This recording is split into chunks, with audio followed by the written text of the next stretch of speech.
Hello. I did think that desktop computers were dying out, and eventually I wouldn't even be able to buy one.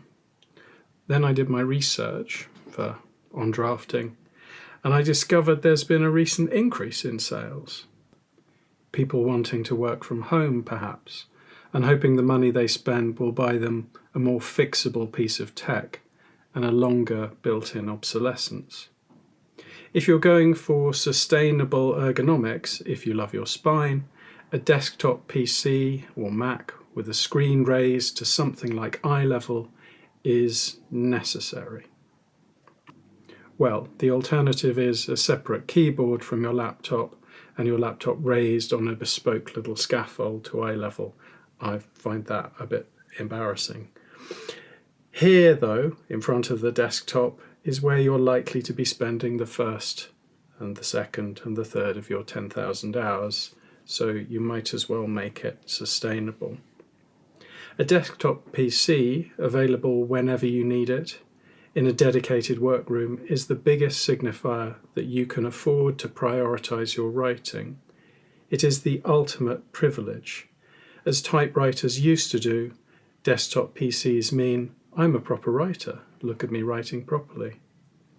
A rich writer could have identical writing setups in multiple countries around the world, poolside, LA, New York, but she can only use one of these at a time. And it's time that is more important than any of the means of production of writing.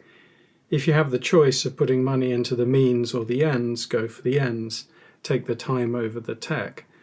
Ballpoint pen in a reporter's notepad is going to do you just as well as a fine desktop that cost you thousands of pounds. Right in front of me now I have a large screen raised on a metal box about the size of a shoebox. The justification for the large screen and the power it uses is that I can have roughly 2 A4 size pages up side by side. I can compare drafts. Pencil falling down. Also, I can make print larger and so save my eyes, and my eyes do need saving. What are the differences between using a desktop and a laptop? A laptop can feel like part of your body. A desktop always remains a slightly distanced, visible piece of equipment. A desktop resembles a straight-back Pilates addict sitting opposite you at dinner. A laptop lies where a baby lies, or a cat demands to be. This is why I keep my desktop for the going public of my later drafts, going public if only in anticipation, that idea of going from handwriting to printed text fiercely legible, as Henry James said about using a typewriter, about having Theodora Bosanquet as his amanuensis. So, a desktop, it's for when I have something I want to clarify and keep, rather than discover and kind of feel out. Handwriting can remain inward and intimate. It's where going wrong is the right thing to do, going repeatedly, vividly wrong. So, PC or Mac? I've used Macintosh computers since people occasionally referred to them as Macintosh computers rather than Macs or iMacs. There was for a while the frisson of not kowtowing to Microsoft, a micro-rebellion that eventually turned into the cult of Steve. Meant nothing. However, my university desktop is a Dell, and the introduction of Word for Mac means that I'm very familiar with both PC and Macintosh computer versions of Word. I prefer the Mac version, I have to say. As you'll already have worked out, I try to reduce my means to their simplest form. When drafting direct onto the screen, I use focus mode to reduce visual information I'm receiving. I turn off all alerts on phone and elsewhere, and that's the way I try and make the page on the screen as similar to a page of blank A4 paper.